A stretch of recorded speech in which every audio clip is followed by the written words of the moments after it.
حماد اظہر صاحب کی مثال لے لے, 2 سال اپنے فیملی, اپنے والدین سے, بچوں سے دور رہنا روپوشی میں, یہ کوئی آسان کام نہیں ہے. یہ صرف اور صرف انہوں نے جمہوریت کی خاطر کیا ہے, اس نظریے کے ساتھ کیا ہے. میں سمجھتا ہوں انشاءاللہ تعالیٰ بھی بہتری کی طرف جانا چاہیے. بٹ صاحب بات یہ ہے, you have to realise it کہ جب اللہ رحم کرے, اللہ سب کے والدین کو ان کے سروں پہ قائم رکھے, جب والد اسپیشلی اس کی وفات ہوتی ہے تو گھر کی چھت اڑ جاتی ہے. یہ اکیلا واحد اپنے گھر کا میل ممبر ہے, ان کی بہنیں ہیں باقی 2, اکیلا میل ممبر ہے, اور وہ اپنے والد کی بیماری کے اندر بھی بیچارہ ان کی خدمت نہیں کر سکا پراپر. اس نے کہا جی میرے سے جو مرضی کریں, میں نے اللہ پہ چھوڑا, اس ٹائم میری بہن کو, میری ماں کو میری ضرورت ہے, میں جا کے کورٹ میں سرنڈر کروں گا اور کمپیشنیٹ گراؤنڈ پہ دیکھوں گا کورٹ میرے ساتھ کیا کرتی ہے.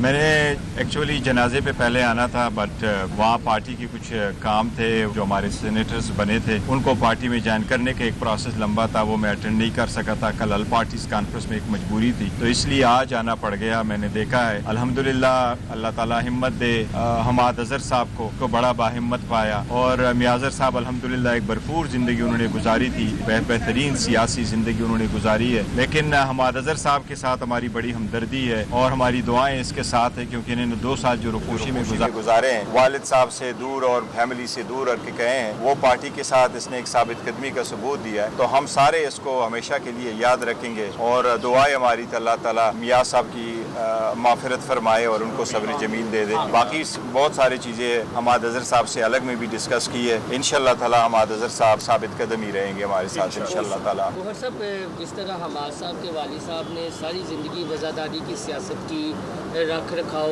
اور بے داغ کیریئر, اسی طرح حماد صاحب کا کی بے داغ کیریئر, کوئی کرپشن کا ایلیگیشن نہیں, وزادار سیاستدان, ہمیشہ پرتشدد رویوں کی انہوں نے مخالفت کی. کئی معاملات ہم نے اپنی آنکھوں سے بھی دیکھے جب. تو کیا سمجھتے ہیں ان فیوچر, چونکہ آپ جاتے بھی ہیں, مذاکراتی عمل کا حصہ بھی ہوتے ہیں, تو اس طرح کے چہروں کے لیے کہ سیاست کتنی ضروری ہے؟